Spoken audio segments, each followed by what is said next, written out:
Assalamualaikum warahmatullahi wabarakatuh. Kembali Sam Caniago hadir hari ini bersama salah satu anggota DPRD Kabupaten Solo dari fraksi PKS, salah satu figur yang terbilang muda. Siapa dia? Kita langsung bersama beliau. Selamat siang Pak Dewan. Siang Pak Sam. Barangkali pemirsa kita ingin mengenal Pak Dewan lebih dekat. Salam hangat untuk penonton Sam Caniago Channel. Pada hari ini saya dengan senang hati bisa berbincang dengan beliau. Perkenalkan, saya Dr. Hewan Basriza, lahir di Sari Alhantigo lebih kurang 40 tahun yang lalu. Kemudian tinggal di Alahan Panjang bersama keluarga dan alhamdulillah telah dikaruniai anak 2 orang.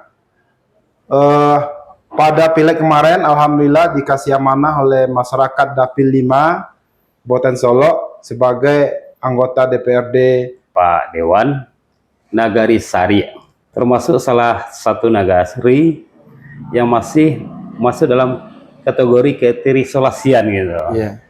Baik itu di sisi infrastruktur. Ini cukup bagus, kita simak sedikit salah satu keinginan ke depan Pak Dewan yang mewakili dari Dapil 5 wilayah Kabupaten Solo. Di samping profesi sebagai dokter hewan mengawali karir sampai ke parlemen ini, gimana itu caranya Pak? Memang saya dilahirkan di Nagari Sari Alhantigo. Ibu kotanya memang kecamatannya di Talangbabungo. Alhamdulillah kalau Nagari Talangbabungo sudah lepas dari tertinggal.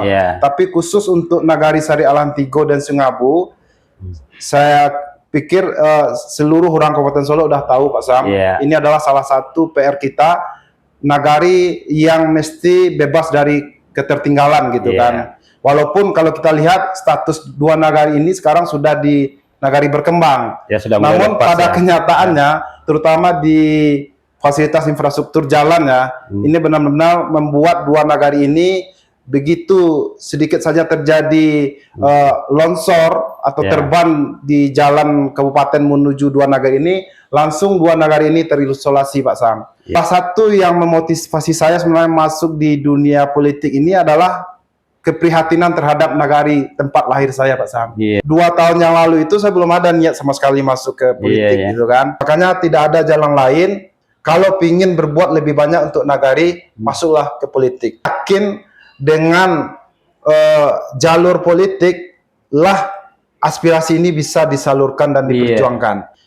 Alhamdulillah di pileg kemarin dengan menyampaikan narasi mau membangun nagari, mengentaskan ketertinggalan di nagari kita, memberdayakan para petani. Ide-ide seperti itu diterima oleh masyarakat dan alhamdulillah saya dikasih amanah oleh masyarakat di Dapil 5. Ini luar biasa Pak, kiprah Pak Dokter itu beberapa tahun terakhir tidak muncul sebagai figur-figur yang ada di selatan. Banyak politisi selatan yang kami juga kenal sendiri. Apa kiat dari Pak Dewan dalam melihat simpati masyarakat ketika memunculkan niat untuk maju? Munculnya Pak Dewan ini menjadi satu perbincangan hangat di tingkat politisi di Kabupaten Solo. Sebenarnya tamat kuliah itu tahun 2009 akhir dan langsung pulang kampung Pak. Sampai sekarang saya beraktivitas di kampung. Kegiatan selama ini memang di dunia politik praktis tidak, tetapi dalam hal berhubungan dengan masyarakat itu dari awal pulang kampung udah seperti itu. Karena pertama profesi saya kan sehari-hari berhubungan dengan peternak gitu kan, berhubungan dengan penghobi, teman-teman kita yang hobi porbi gitu kan. Jadi kemudian saya juga aktif membina kelompok tani. Kegiatan sehari-hari karena kita berhubungan dengan sosial dengan masyarakat banyak gitu kan. Kita tahu bagaimana keluhan petani, kita tahu bagaimana misalnya peternakan di Kabupaten Solo ini karena hari-harian kita berurusan dengan para peternak. Kita tahu juga dengan bagaimana teman-teman penghobi di Porbi gitu kan punya aspirasi. Dengan masyarakat itulah ada keinginan untuk masuk ke partai politik karena kita ingin menjadi berkontribusi dalam menyelesaikan tantangan dan masalah yang mereka hadapi gitu Pak San. Jadi selama ini bukan kita tidak aktif di politik, tapi kegiatan politik itu sudah kita lakukan, yaitu politik pemberdayaan, ya kan, politik melayani masyarakat. Jadi selama 14 tahun itu juga selalu berinteraksi dengan masyarakat, membina beberapa kelompok. Saya lihat itu cakupan suara pemilihan Pak Dewan kemarin tidak hanya semata di wilayah Talangbungo, tersebar di 3 kecamatan Pak San. Itu termasuk juga di Lembah Gumanti juga banyak yang dukung. Gitu. Tapi sebuah risiko loh Pak, dibandingkan secara ekonomi, menjadi seorang dokter saya rasa mungkin lebih bagus ketimbang dari anggota dewan. Pandang seperti apa langkah ini yang Pak Dewan ambil? Gitu. Misi kita sebagai dokter hewan, begitu kita diamanahkan jadi anggota DPRD, itu kita tidak meninggalkan profesi. Itu kita memang harus dibagi sekarang. Sekarang mungkin paling dengan dijanjikan waktunya kalau kita lagi ada pekerjaan DPRD di luar daerah gitu Pak San. Dari segi pemasukan, mungkin ini salah satu investasi kita Pak San. Melayani masyarakat, bukan orientasinya profit gitu kan, atau misalnya keuntungan. Itulah salah satu yang membuat kita dekat dengan masyarakat. Daerah selatan, mungkin saya satu-satunya dokter hewan di situ, gitu kan. Tetapi dari awal praktek, kita selalu azas kekeluargaan saja Pak San. Jadi dalam hal tarif, dalam hal misalnya uang jasa, itu tidak pakai patokan seperti. Tapi bagaimanapun profesi seorang dokter itu, kalau secara profit untuk ekonomi ini kan kita sudah bisa lihat peluang-peluang itu di tingkat masyarakat Pak. Dengan langkah politik ini salah satu yang kita kagumi juga. Bagaimana langkah di pengabdian untuk daerah. Hari ini Pak Dewan sudah dilantik sudah beberapa bulan ya. Udah mulai nampak sebuah aspirasi masyarakat yang akan diaplikasikan ke daerah pemilihannya. Begitu kita diamanahkan jadi anggota DPR di kabupaten ini, alhamdulillah dengan waktu cepat kita mulai pelajari data-data pembangunan di kabupaten kita, mulai dari kesehatan, pendidikan, infrastruktur, ekonomi, pengangguran, indikator pembangunan sudah mulai kita lihat bagaimana progres sampai saat ini. Itu meyakinkan kita Pak San bahwa ini adalah ladang pengabdian kita yang paling tepat. Kalau kita rata-ratakan dari 19 kabupaten kota yang ada di Sumatera Barat, kita ada di papan bawah, kalau berkisar di angka 16 sampai 17 peringkat kita gitu kan, dari 19 kabupaten kota yang ada. Sebut saja misalnya masalah pendidikan, kesehatan, dan standar hidup layak, itu kan indikator utama di IPM gitu kan.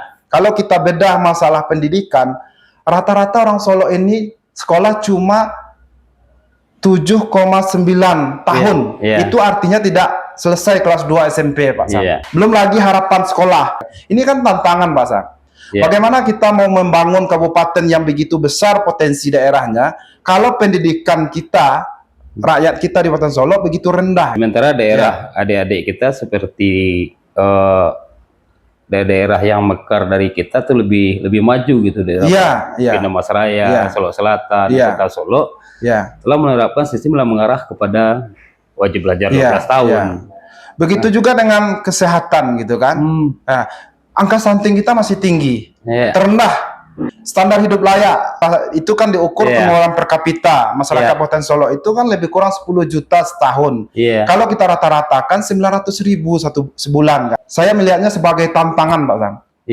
Ini memang tantangan kita bagaimana meningkatkan angka-angka itu. Kalau angka kemiskinan dan pengangguran kita turunkan, tapi kalau indikator pendidikan, kesehatan tadi, bagaimana kita tingkatkan. Sekarang Pak Dewan di komisi? Saya pilih komisi 2. Komisi 2 kerjasama dengan? Salah satu mitranya, kenapa saya pilih komisi 2 itu pertanian. Di sektor inilah masyarakat Kabupaten Solo menggantungkan hidupnya yang paling banyak.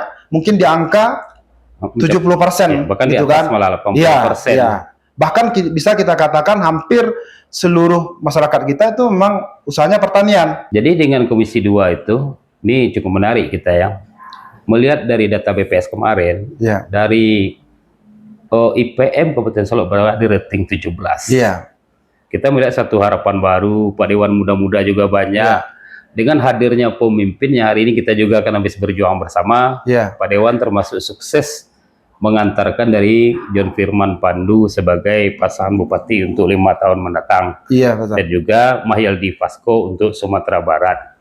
Nah, di sini di Komisi 2 itu, karena 3 sektor di dalam peningkatan IPM seperti Pak Dewan sampaikan tadi. Yang pertama sektor pendidikan, itu perlu kita genjot 1 tahun 2 tahun. Yang kedua di sektor kesehatan, apakah peningkatan fasilitas RSUD yang perlu kita mantapkan tingkat pelayanan sampai ke puskesmas, ini akan picu kepada IPM. Nah, di sektor pertanian sendiri ini sangat menarik.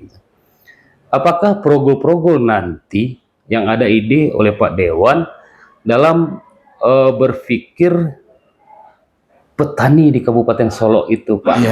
Karena di saat terjadi panen bagus, produk panen meningkat, rata-rata petani itu banyak anjak oleh sektor pemasaran. Apa ini ada wacana-wacana dari pemerintah mengantisipasi ini? Betul sekali Pak Sam.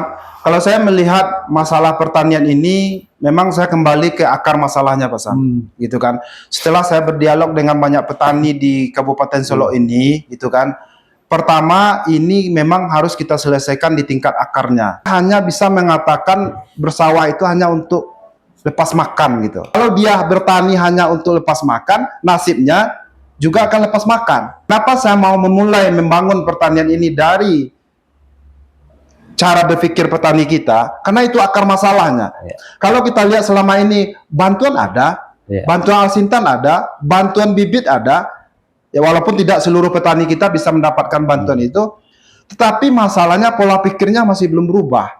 Jadi kedepannya mungkin dengan adanya Pak Bupati baru kita, gubernur yang kita lanjutkan, kita akan memasukkan program-program bagaimana dengan program tersebut pola pikir masyarakat kita khususnya petani bisa berubah sehingga mereka yang kita inginkan mereka yakin dengan usaha pertanian ini bisa mensejahterakan mereka. Bagaimana dampak dari pola pikir para petani tadi? Tidak ada generasi muda sekarang yang mau terjun ke dunia pertanian karena mereka lihat selama ini orang tua mereka atau keluarga mereka yang berusaha di pertanian kurang sejahtera.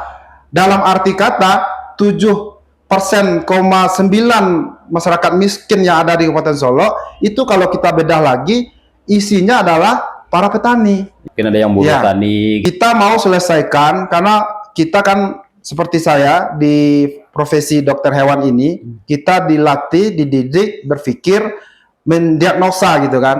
Cari diagnosa utama sebuah penyakit, baru nanti diresepkan ininya obatnya. Jadi begitu juga di sektor sosial ekonomi, kita harus tahu permasalahan utamanya, lalu kita carikan solusinya. Kalau tidak, sebagaimana yang telah kita rasakan selama ini, program itu memberi buta, nggak jelas arah gitu kan. Hanya terkesan untuk me-SPJ-kan uang negara gitu. Tidak jelas goalnya. Jadi dengan kita tahu akar masalahnya, berarti kita nanti fokus di akar masalah, dengan harapan tentu yang lainnya juga akan mengikut membaik gitu Pak San. Akar masalah dalam pembangunan ekonomi pertanian kita, petani kita adalah masalah pola pikir yang mesti kita berubah gitu Pak San. Nah ini menarik Pak. 80% dominasi kehidupan masyarakat kita tergantung di sektor pertanian. Sebagai salah satu Pak Dokter di bidang kehewanan, apakah ada suatu solusi menurut pemikiran Pak Dokter pendampingan penambahan untuk ekonomi masyarakat itu di sektor peternakan, Pak? Karena kita lihat beberapa daerah maju itu sektor pertanian juga menjadi salah satu tingkat yang luar biasa memberikan kesejahteraan kepada peternak, termasuk juga kepada pemerintah. Makanya Pak Sam, kalau kita berbicara masalah pertanian secara umum kan di situ ada peternakan juga. Jadi dalam hal peternakan Pak Sam, kita sudah identifikasi masalah utamanya. Selama ini masalah pakan. Sementara selama ini fokus di masalah bantuan ternak. Apa yang terjadi? Ternak yang dibantu selama ini dijual sama petani atau peternak yang dapat bantuan itu. Kenapa? Karena mereka tidak punya cara untuk pemenuhan pakannya. Kalau kedepannya kita mau peternakan ini berkembang, solusinya adalah bagaimana inovasi pakan dengan teknologi pakan. Ini bukan teknologi yang rumit masalah pakan ini. Sehingga artinya apa? Begitu kita fokus di masalah pembangunan pabrik pakan ternak yang untuk rakyat ini, nanti peternakan kita akan dikelola dengan efisien dan efektif. Jadi secara geografis untuk Solo itu sektor peternakan yang bagus itu apa Pak? Ya, Apakah sapi? makanya Kabupaten Solo ini memang daerah yang memiliki potensi luar biasa. Ya. Di samping memiliki potensi sapi potong, kita juga memiliki potensi sapi perah. Dan itu kan sudah dilakukan di yang diserukan itu. Ini enggak upaya pemerintah hari ini Pak, salah satu Bumda gitu. Ya. Ada Solinda, Ya. dulu kan memiliki beberapa kandang sapi, Ya. lengkap. Untuk ke depan ada nggak upaya dari Pak Dewan memunculkan ini Pak? Adanya perusahaan-perusahaan swasta yang ada di Kabupaten Solo ini, kebetulan beberapa di antara yang menjadi konsultan di perusahaan itu adalah teman saya, kakak kelas saya dulu waktu di IPB, kita udah mulai komunikasi bagaimana memanfaatkan keberadaan perusahaan-perusahaan ini di Kabupaten Solo untuk transfer ilmunya ke petani-petani peternak kita yang ada di Kabupaten Solo. Kita punya Perumda, kita perusahaan umum daerah kan, salah satu yang kita kenal kan Solinda ya. Iya, Solinda. Ya, Solinda. Ini tentu akan kita dorong sebagaimana yang kita sampaikan tadi, kedepannya kita akan sampaikan ide ini kepada Bapak Bupati terpilih dan Bapak Wabub terpilih bahwa membangun peternakan di Kabupaten Solo ini kita mulai dari pakan. Usaha dari yang telah kenal dari dulu kala kok bisa punah. Iya. Sementara harga dagingnya nggak pernah turun. Ini kan ironis sekali. Kita punya juga pasar ternak kan? Kita punya pasar ternak. Komoditi ini adalah komoditi yang tidak kena inflasi. Dia tidak pernah turun harga daging. Iya. Tapi kenapa petani ternak yang dulunya telah mengenal usaha ini dari lama tidak berminat lagi? Peternak ini kan suatu pertanyaan besar. Kalau pasar kita jelas Iya. ya. Iya. Pas saat itu Raya Idul Adha, kita lihat itu masyarakat hampir memesan dari ternak itu keluar dari Kabupaten Solo. Iya. Tidak termasuk rugi Kabupaten Solo ya. Ya. Jadi jawabannya adalah karena usaha ini tidak menarik lagi, Mas Sam. Usaha ini tidak efektif. Ya kan? Kalau hanya mengandalkan rumput tradisional biasa, pertama apa? Itu sapinya dari awal kita taruh kita pengemukan ya. Dari awal kita beli sampai layak untuk dijual, kenaikan bobot badannya lambat. Kalau hanya kita mengandalkan pakan hijauan saja. Habis itu kita harus menghabiskan energi banyak untuk mencari ngarit rumput.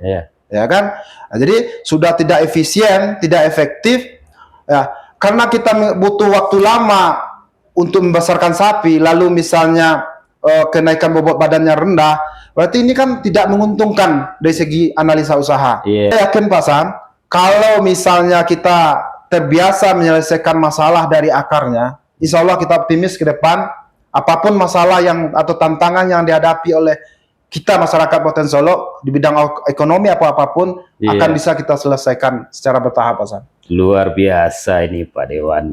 Emang selain dari ternak sapi, sektor peternakan lainnya apa? Kita juga punya potensi perikanan yang luar biasa karena kita kenal di daerah kita ada 5 danau kan, ada sungai. Kadang-kadang kita memang harus terbuka dan membuka mata, apalagi kita yang dikasih amanah oleh masyarakat gitu kan. Begitu besarnya potensi yang ada di Kabupaten Solo. Mulai dari pertanian pangan, hortikultura, peternakan, perikanan gitu. Bahkan Flori juga termasuk. Bagus ya Pak. Perlunya suatu keberanian dari pemerintah. Bukan tidak ada program selama ini. Tapi keseriusan dalam melakukan pengelolaan sampai kepada pendampingin dan masyarakat. Saya rasa ini perlu satu hal yang perlu jadi pertimbangan bagi Pak Dewan dan pemerintah ke depan. Di saat program diluncurkan seperti tadi, mereka dibantu, tapi pola pendampingan tidak dilakukan. Cek kesehatannya, persoalan pakannya. Ini kan menjadi hal kegagalan program pemerintah di tingkat masyarakat. Ada nggak strategi ke depan bagi Pak Dewan untuk ke pemerintah? Makanya Pak Sam, kita kembali dari mindset. Apakah itu mindset dari masyarakat kita, dan tentu yang lebih penting mindset dari kita kan sebagai aparatur juga gitu kan. Kalau selama ini bukan kita menyalahkan dari aparatur kita, kalau misalnya sebuah program mindsetnya hanya sekedar untuk menyalurkan, lalu setelah disalurkan ya sudah terserah masyarakat, ini kan akan berujung dengan kegagalan. Makanya ke depan dengan optimisme yang dibawa oleh Bapak Bupati terpilih kita, ya kan, termasuk juga dengan Bapak Gubernur, apalagi pimpinan nasional kita Bapak Prabowo yang luar biasa statement beliau terhadap bagaimana swasembada pangan atau ketahanan pangan terjadi di negara kita. Tentu ini mindset dari kita-kita yang akan melayani masyarakat memang harus dirubah. Keterbatasan SDM yang dimiliki oleh petani kita, pendampingan, bimbingan untuk mereka mesti selalu dilakukan gitu. Termasuk juga pengawasan dari lembaga DPRD sendiri. Termasuk juga dari DPRD sendiri gitu kan.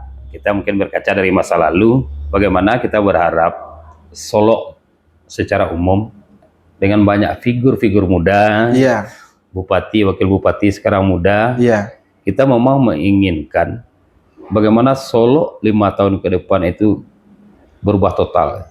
Karena satu harapan dari masyarakat hari ini adanya semacam gerakan people power, melihat dari hasil perolehan suara kemarin.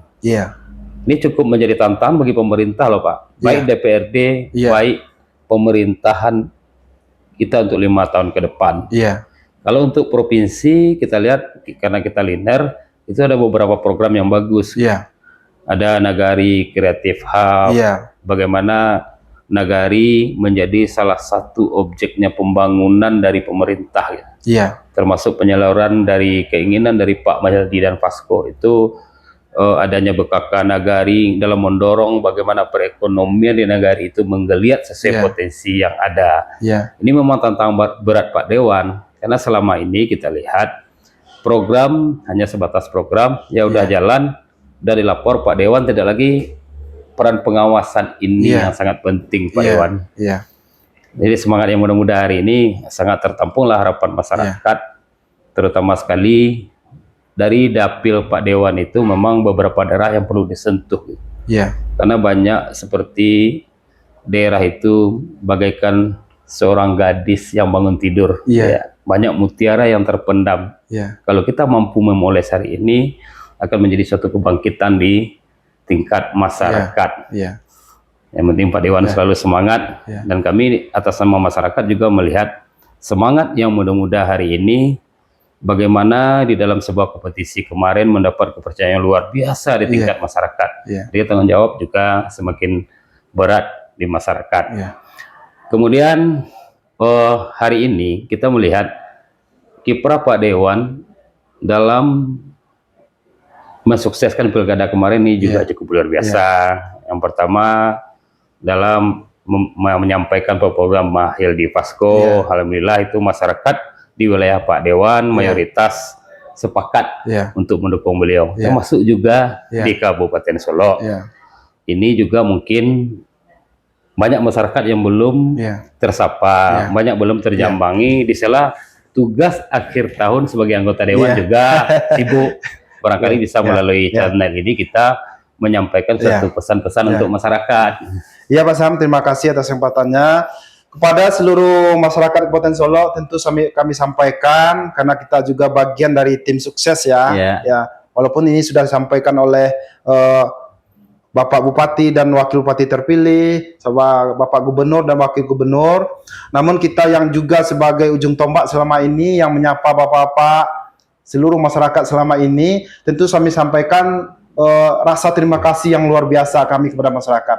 Kata masyarakat Kabupaten Solo itu dalam hal pilih memilih bukan transaksional. Hasil pilkada kemarin menunjukkan kepada kita, bahkan kepada seluruh masyarakat di luar Kota Solo, pemilih yang rasional. Dengan didukung penuhnya Bapak John Firman Pandu dan Pak Chandra, hampir menang di seluruh kecamatan yang ada di Kabupaten Solo. Ini menunjukkan bahwa masyarakat kita yang selama ini kalau kita anggap transaksi, memilih hanya karena satu helai baju atau sembako atau amplop, sekarang tidak, Pak. Apa beda Pak Firman Pandu Chandra dengan dua yang lain gitu? Pertama, beliau humble, dekat dengan masyarakat, menyapa gitu kan. selalu turun ke bawah, istilah di Pak Jokowi biasanya kan belusukan gitu kan. Belusukan, ya. Setidaknya dinarasikan dengan dua kata, sejuk dan damai. Ini tagline yang luar biasa menurut saya. Begitu selesai saja di penghitungan sore hari itu, Pak Sam, saya yakin langsung merasakan sejuk dan damai. Yeah. Makanya dengan diskusi dengan teman-teman, ini pemilihan tagline yang luar biasa. Ini begitu saja selesai pemilihan, langsung dirasakan sejuk dan damai di Kabupaten Solo. Untuk itu, kepada masyarakat kita, ke depannya, kenapa Solo bisa sejuk dan damai? Tentu karena kita adalah agen sejuk dan damai. Dan kita inginnya ke depan, untuk membangun Kabupaten Solo ini memang harus dengan suasana sejuk dan damai. Kepada teman-teman kita, mungkin dalam euforia kemenangan ini, ada sebagian ya, oknum di antara kita, yang barangkali pernyataannya atau status-statusnya di media sosial, yang nanti akan tidak akan menyebabkan sejuk dan damai, tentu kita himbau untuk bisa menahan diri. Jangan sampai nanti kita sendiri yang merusak tagline kita gitu, karena ini bukan sekedar tagline, ini sudah menjadi perasaan yang dirasakan oleh masyarakat Kabupaten Solo, dan ini mesti kita jaga. Terima kasih kepada seluruh masyarakat Kabupaten Solo yang telah mendukung Pak Gubernur Buya Mahathir Fasco, Pak John Firman Pandu Chandra, dan kami apresiasi karena kita semua telah menjadi pemilih yang rasional, bisa menentukan pilihan setelah dibanding-bandingkan dari semua calon, ini yang terbaik. Itulah yang kita maksud dengan pemilihan rasional. Salah satu dari karakter. Yang kemudian dari segi perbedaan keunggulan pasangan kita ini, linearnya dari provinsi sampai ke pusat. Pesan ini juga ditangkap oleh masyarakat Kabupaten Solo, bahwa untuk membangun Kabupaten Solo yang keterbatasan dengan APBD yang cuma 1,3 miliar, sementara tantangan pembangunan kita yang luar biasa, ini tidak bisa kita kerjakan kalau komunikasi yang baik dengan pemerintah provinsi dan jaringan yang kuat dengan pusat tidak terjadi. Kira-kira itu, Pak Dewan, 5 tahun ke depan melihat kondisi pemerintah seperti disampaikan ada linear sampai ke pusat, optimis nggak Kabupaten Solo itu berubah 5 tahun ke depan? Optimis yang tinggi, Pak Sam, karena memang kita tahu ya, kalau misalnya kabupaten itu kan ujung tombak dari nasional kita kan. Kalau misalnya ujung tombak kita misalnya di tingkat kabupaten, pemimpinnya mempunyai hubungan yang harmonis dengan provinsi, apalagi kalau kita lihat struktur partai pendukungnya satu partai gitu kan, PKS, Gerindra gitu kan.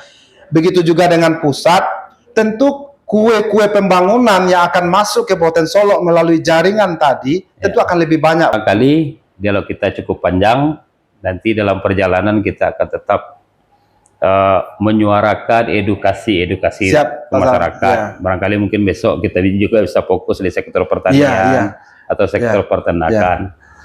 Jadi barangkali untuk hari ini kita cukupkan dialog singkat. Terima kasih Pak Sam.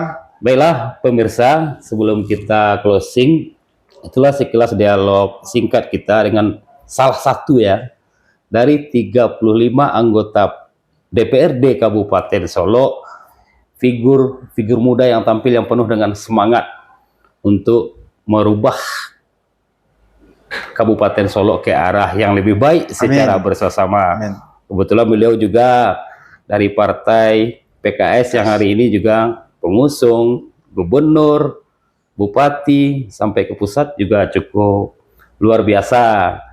Kami yakin peran dari anggota dewan dan pemerintah dalam rangka mengambil kue-kue dari pusat, Gerindra, PKS memiliki orang hebat di pusat. Kita yakin Solo akan menjadi salah satu objek dari pembangunan yang dilakukan oleh negara.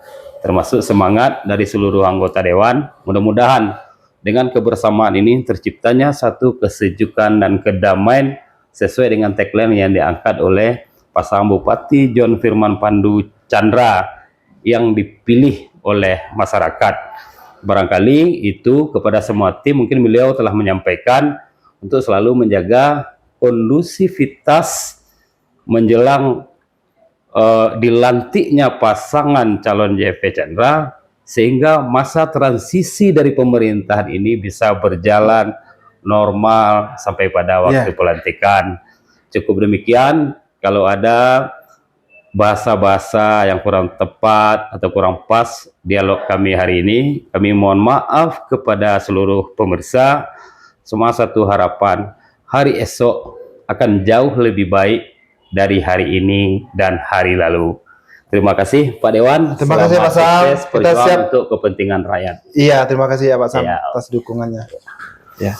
Oke, assalamualaikum warahmatullahi wabarakatuh.